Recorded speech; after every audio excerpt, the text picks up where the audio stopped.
Imagine that right now there are two suitcases in front of you. The first one contains $1,000,000 in cash.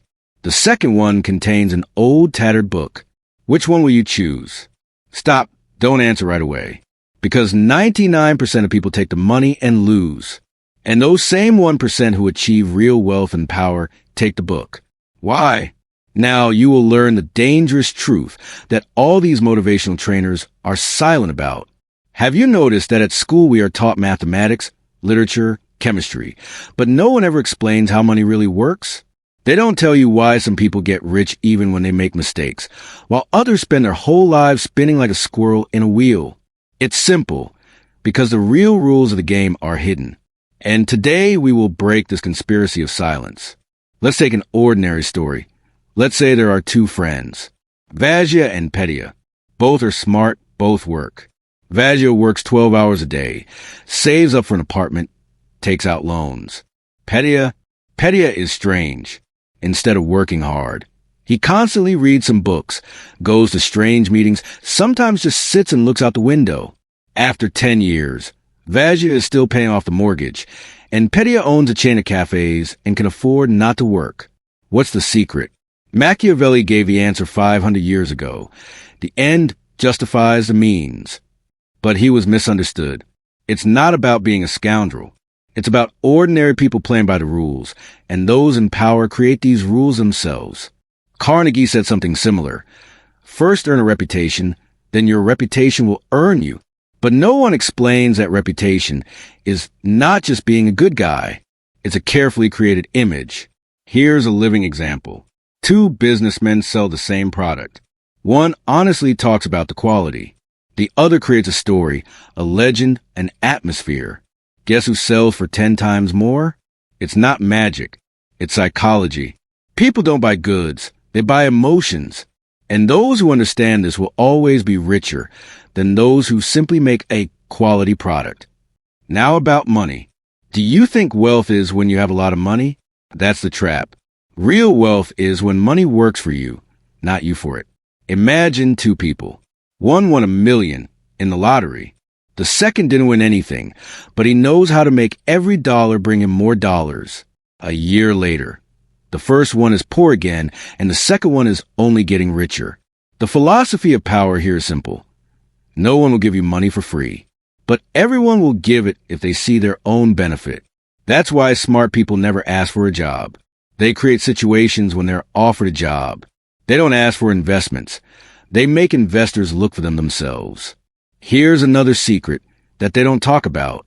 All these stories about hard work leads to success are half-truths. Hard work leads to success, but only if you work on the right things. You can toil in a factory all your life and achieve nothing. Or you can make one smart move and change everything. Remember, at the beginning I talked about a book and $1 million? Well, a book is knowledge. The same knowledge that allows you to turn $1 into $10. And while most people chase money, wise people chase knowledge about money. Because money can be lost. But knowledge is what will stay with you forever and will bring you new money again and again. So if you still think that wealth is luck or hard work, forget it. Wealth is a game. And now you know the rules. All that remains is to decide. Will you continue to play blindly, or will you finally start to see the real picture? You are sitting in a cozy cafe, drinking coffee, and suddenly notice a strange picture. At the next table, a man in an expensive suit takes out of his briefcase an ordinary school notebook and begins to diligently write something in it. What is this, a diary? Plans to take over the world? In fact, in front of you is a person who has understood the main secret of money. And now I will tell you something that is not taught even in expensive business schools. Remember your childhood. When did you first realize that money exists? For most, this is the moment when your parents did not buy you a toy. And then the thought appears in your head. There is not enough money. Here is the first and most dangerous program that is installed in us. Because the truth is different. There is always enough money. It is just that other people have it. And your task is to understand how to make it flow to you. Let's conduct an experiment. Imagine that right now I give you $100.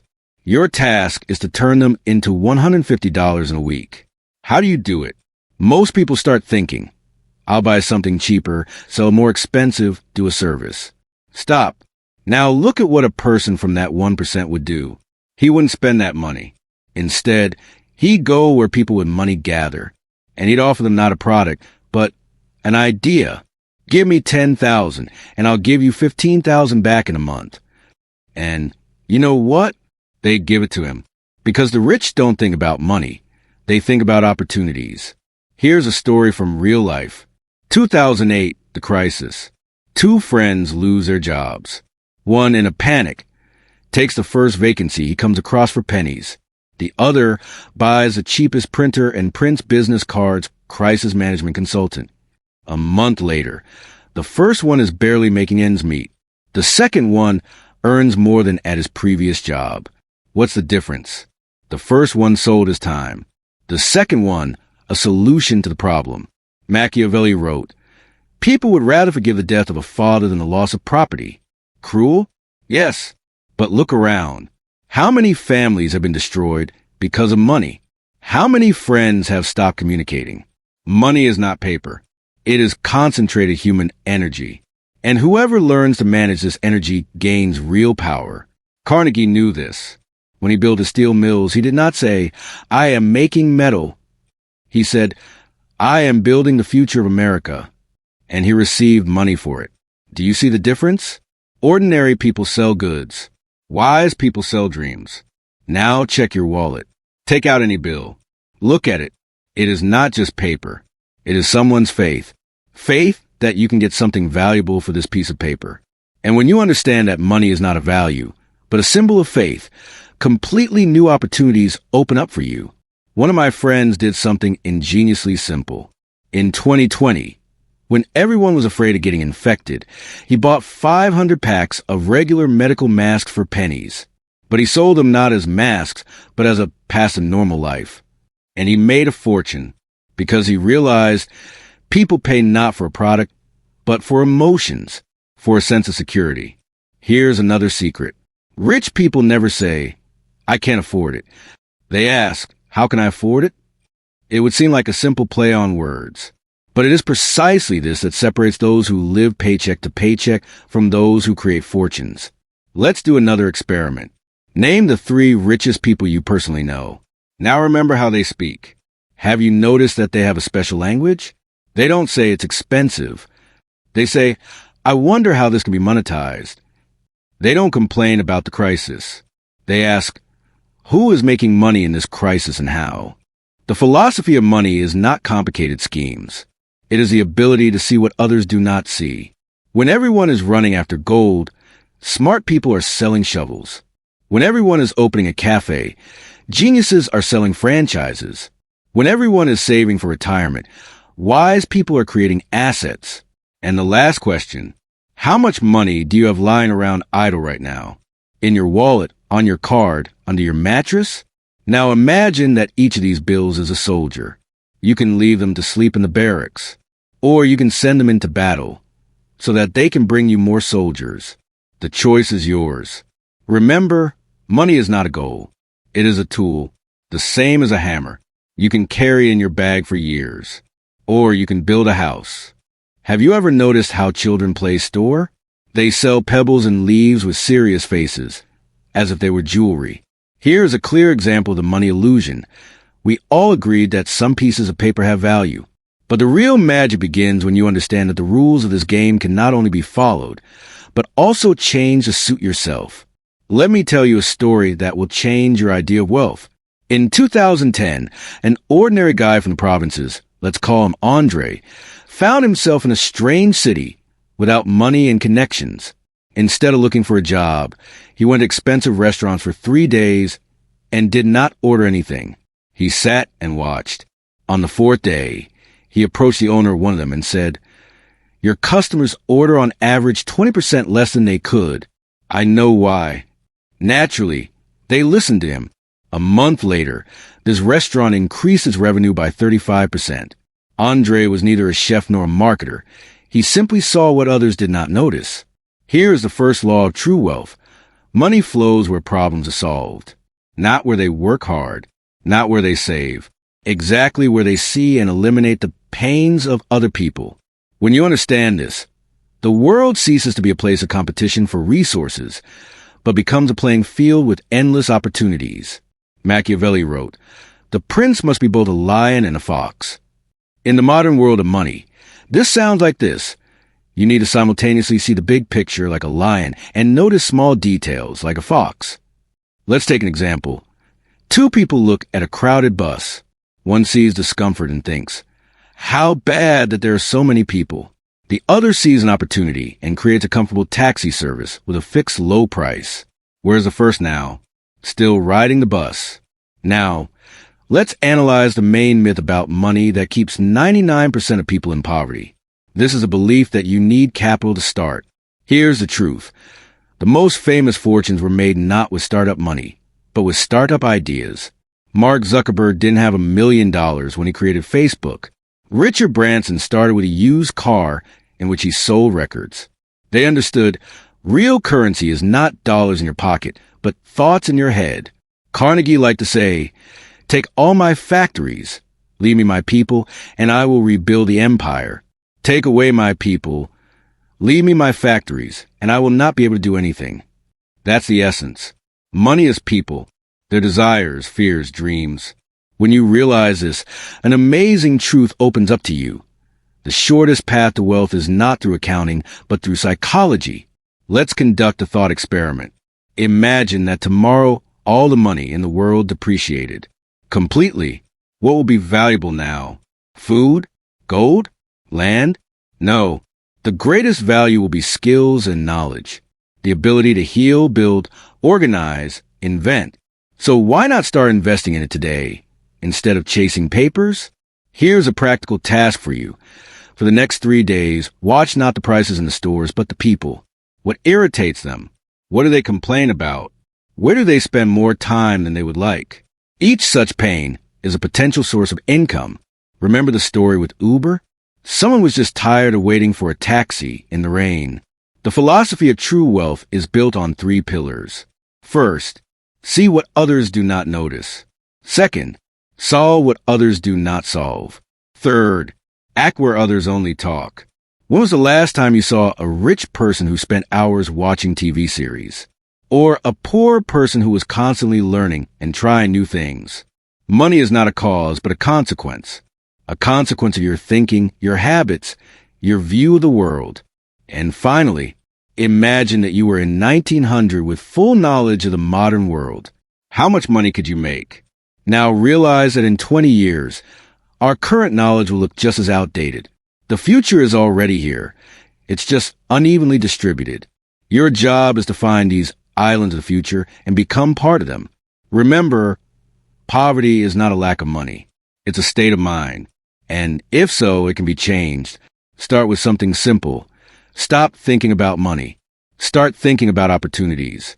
And then money will start thinking about you. Have you ever wondered why the biggest money in the casino is at the table marked high stakes? Not because they play smarter there, but because they play by different rules. It's the same in life. While most people save up for Black Friday, the richest 1% create their own rules for the game of money. Let's do an experiment. Take your salary and divide it by the number of hours you work. Not an impressive amount? Now imagine that your neighbor gets 10 times more for the same hours. What's the catch? No, he's not a genius or a workaholic. He just realized one thing. You can't multiply time, but you can multiply the value of each hour. How? We'll show you the cards now. A true story. 2 MBA graduates got jobs at a bank. One worked hard for 12 hours, dreaming of a promotion. The second spent 6 months studying all the departments of the bank, and then wrote a strategy for reducing costs. A year later, the first received a 15% raise. The second is a $500,000 contract as an outside consultant. The moral? You can't get rich selling time. You can sell solutions. Machiavelli would be amazed by modern corporations. Their main weapon is not technology, but psychology. Why does Apple sell a phone for $1,000, although its cost is $300? Because they sell not a device, but a feeling of belonging to the chosen ones. This is the very dirty truth about money. Its amount is always directly proportional to the depth of understanding of human desires.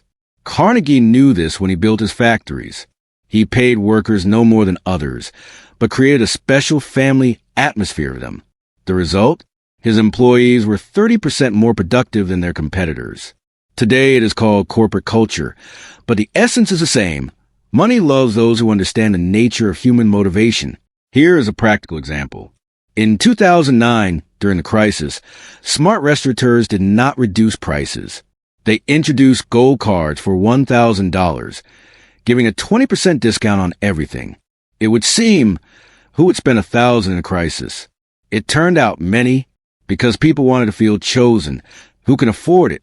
This is the highest level of monetary alchemy, turning fear and uncertainty into profit. The secret of the rich is that they think in terms of assets, not income. The difference? Income is when you work for money. An asset is when money works for you. A simple test. If you stop working today, how long will your finances last? For 99% of people, the answer is a month or two. For 1%, never, because their assets will bring in money without their participation. The philosophy of real wealth is based on three paradoxes. First, to earn more, stop chasing money, chase value. Second, to become freer, create obligations to investors, clients. Third, to reduce risks, take risks more often, but in small amounts. Remember, poverty is not the absence of money. It is the habit of thinking in terms of scarcity. Wealth is not a bank account. It is the ability to see opportunities where others see problems. The next time you see an expensive car, ask yourself, not how can they afford it, but how do they create the value for which the world is willing to pay so much? This is a very switch in the mind that separates the 99% from the 1%. And the last piece of advice, never hoard money. Hoard ideas, connections, experience, things that cannot be taken away by a crisis or inflation. Money is just a shadow of real value. Learn to create value, and the shadow will follow you everywhere. Have you ever bought air? Funny? Now check your restaurant receipt. See the line service charge. Congratulations, you just paid for air. Literally. This surcharge has no material value. It's just that someone smart figured out how to monetize your awkwardness when arguing about the bill. And it's genius. Let's look at a real case. In 2017, the startup Breed began selling cans of fresh Alpine air for $50 each. Everyone laughed. Millionaires bought them. Why? Because they weren't selling air, but the idea of exclusivity. This is the major league of monetary alchemy. Turning nothing into something. How it works in practice. First, creating a deficit of abundance. In a world where everyone has everything, true luxury is something that cannot be bought for money. But you can sell the feeling of this inaccessibility. Expensive resorts deliberately keep closed villas, even empty ones, so that guests have a desire to grow up to them. Second, we sell not a product, but a transformation. People do not want a cream for $500. They want to feel young. They do not want a gym membership. They want admiring glances. Your neighbor does not pay for coaching sessions, but for the belief in his own exclusivity. Third, we monetize time. The luxury of the 21st century is not gold watches, but free time. All delivery services, assistance, online orders are just ways for the rich to buy additional hours of life from the poor. A story that will turn your understanding of value upside down. In 2015, designer Martin sold an invisible sculpture for $18,000. It was an empty pedestal with a description. The greatest work of art is your imagination. He was ridiculed, but a year later, 3 of these sculptures were bought by museums. Why? Because he was not selling an object, but an idea, the opportunity to say, I am so rich that I can buy nothing. Practical task. Tomorrow, find 5 products in the supermarket that sell air. Packaging is larger than the contents. Sell hope. Labels like rejuvenating, guaranteed success. Sell status. Disproportionately expensive versions of ordinary things. This is the very same invisible money that 1% takes of themselves, while 99% laugh at the stupid rich. The philosophy of a money illusionist.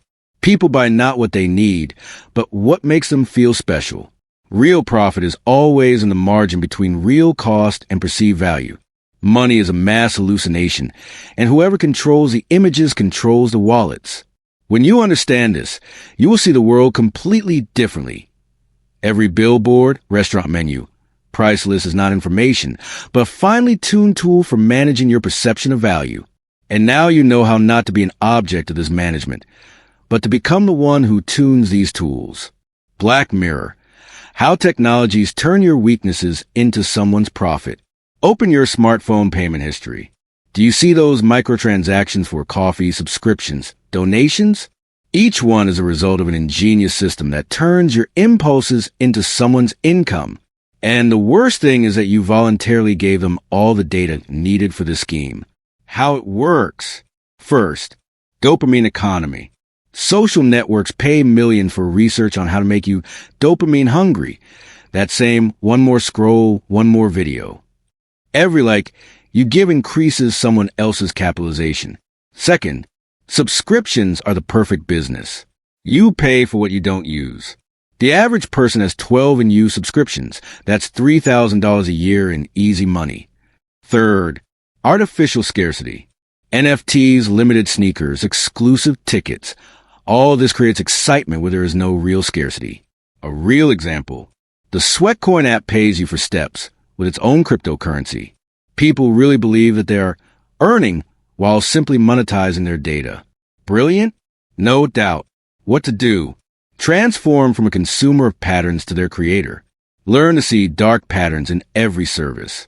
Use the same techniques, but ethically, selling real value. Remember, in an era when attention is currency and habits are commodity, the real power is in the hands of those who understand the rules of this new game. And now those rules are in your hands.